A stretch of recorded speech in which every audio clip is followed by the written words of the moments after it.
Bad things happen in quarantine flash fiction horror. Delivery man. We ordered a lot of things in quarantine. Like a lot. We didn't need to go anywhere. This was the advantage of not living in 1918. You felt like a lonely king. You came to yearn for the arrival of the delivery man, the only person we ever got to see in person. Ours was a little odd. I don't know how, really, what it was about him. He was normal looking. In fact, I think most people would say he was very handsome and definitely cordial and did his job right.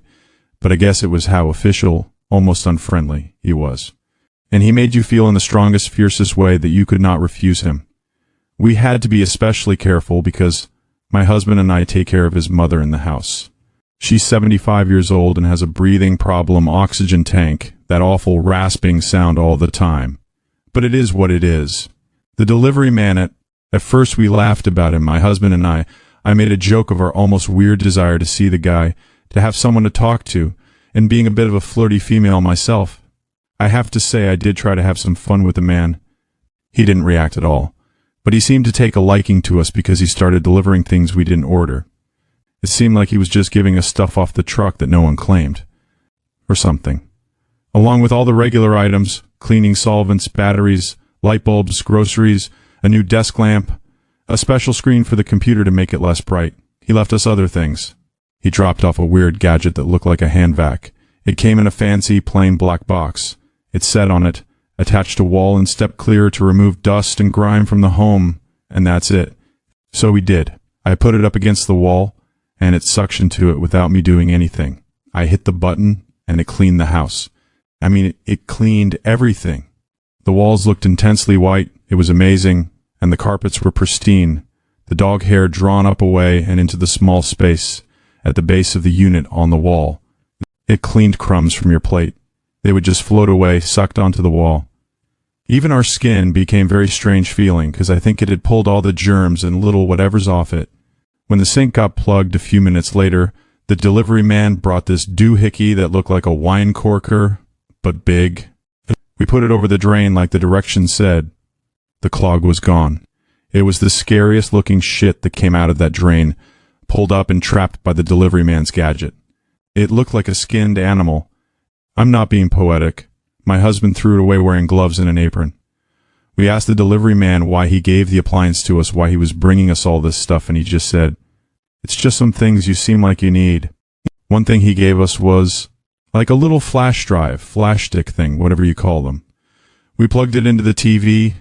For a while it was amazing. You could watch anything, these great shows and movies. Then it started showing us things that, I don't know how to explain them. They were terrifying horror movies I never heard of. We turned off the TV, I guess for good. Then, just before we came out of quarantine, the delivery man brought this box that was stained, like something was leaking from it.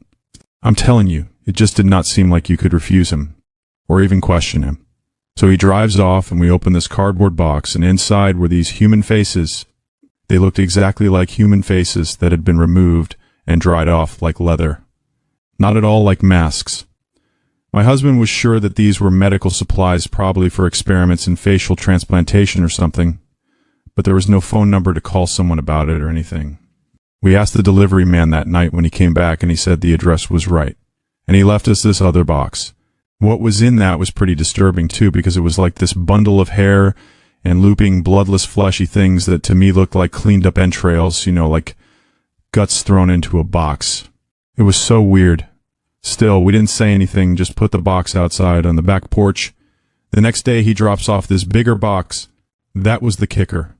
In that one, there was a mass of this fleshy substance, big like a beanbag chair made out of human beings. It was disgusting. There was the beginning of hair growing on it, and what seemed like arm stumps. We just sat in the living room and stared out at the boxes on the back porch, listening to my mother-in-law's wheezing and the oxygen machine hissing. The dog ran away. It scratched and yelped to get out, and it just left. We couldn't find it. Third day in, we could see something assembling itself on the back porch through the gray day's light rainfall. That's what it was doing, drawing itself together. The flesh pod began to quiver and like flex muscles, and the arms began to develop. It took about 3 hours, and we just watched in fascination. My mother-in-law slept through it, but we felt like we couldn't move. We even said so. Talking didn't help. Legs began to move out of this thing, but twisted into unusable positions, just flexing and flopping, vile. And from the other box, the faces began to slump out and slowly migrate toward the white corpse of conjoined bodies. The faces, stretched and distorted and drooping, seemed to almost stitch themselves into the mess. When it came toward us from the back porch, it was a mess of tongues. It had mouths, and they were gasping, tongues wild. And the thing, which was like a crawling deceased animal, made loosely out of many people, an artistic accident of trying to manufacture something natural or human, slid open the glass door and came in, and we just watched it crawl slowly over to my sleeping mother-in-law, crawl with grasping hands and stumps, and pull her with its muscled white flesh into its many mouths, and expand until there was nothing there but a huge white growing blanket of skin draped and stretched over her wheelchair. We were just kind of dazed and left the room, and I heard a strange peeling sound that I'll never forget.